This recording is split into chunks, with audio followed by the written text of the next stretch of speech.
Imagine for a second that you finally land a massive promotion or get a new high-paying job. What exactly are you going to do with all that extra cash? To talk about realistic, highly probable future scenarios like this, English uses a specific grammatical tool called the first conditional. It uses a simple two-part equation. First, the condition, if you get a high-paying job.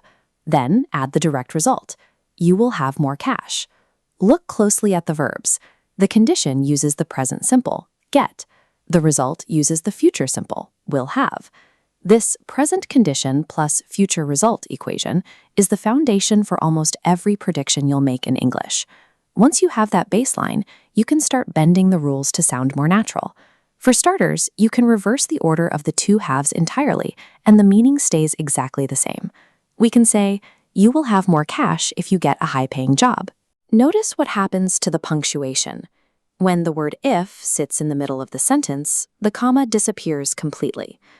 Now, using the word will tells your listener that you are 100% certain this result is going to happen.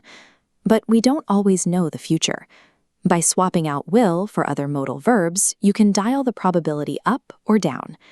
If you are only about 50% sure, use may. For example, if I see her, I may invite her. It's a toss-up. Drop your certainty down to around 25% and you use might. If you travel abroad, you might experience culture shock. It's possible, but unlikely. You can also step away from probability altogether and use should to offer specific advice. If you feel ill, you should rest. Swapping the clause order gives you conversational flexibility, but using these modals allows you to signal exactly how likely you think a result really is. Let's put this into practice right now.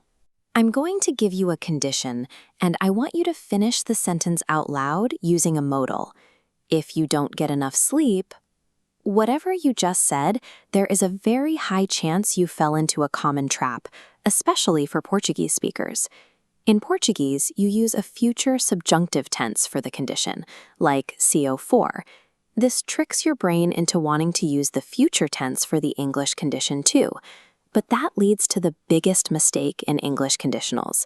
Do not put the word will right next to the word if. Saying, if I will miss the bus, I will take the train, is grammatically incorrect. It feels strange, but the if clause requires present tense grammar to talk about a future time frame. It has to be if I miss the bus. Breaking the if I will habit requires repetition, but eliminating that single error is the fastest way to make your English sound instantly more natural to native speakers. Let's lock in everything we've covered with a quick fill-in-the-blank test.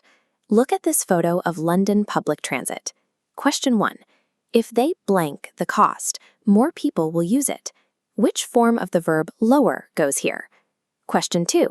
She may get a laptop if all blank well. Use the verb go. And question 3. If you drink too much soda, you blank fat. Use the verb get. Let's check your work. Number 1 is lower, keeping the present simple tense inside the if clause. Number 2 is goes. Even though the clause order is reversed, if still requires the present tense, and the word all takes that tricky third-person s at the end of the verb. Finally, number 3 is will get, because the result clause requires the future simple. Here is your final summary cheat sheet. Grab a screenshot of this right now. By using this structure, you can talk about future possibilities and advice without falling back on the translation habits that hold many learners back.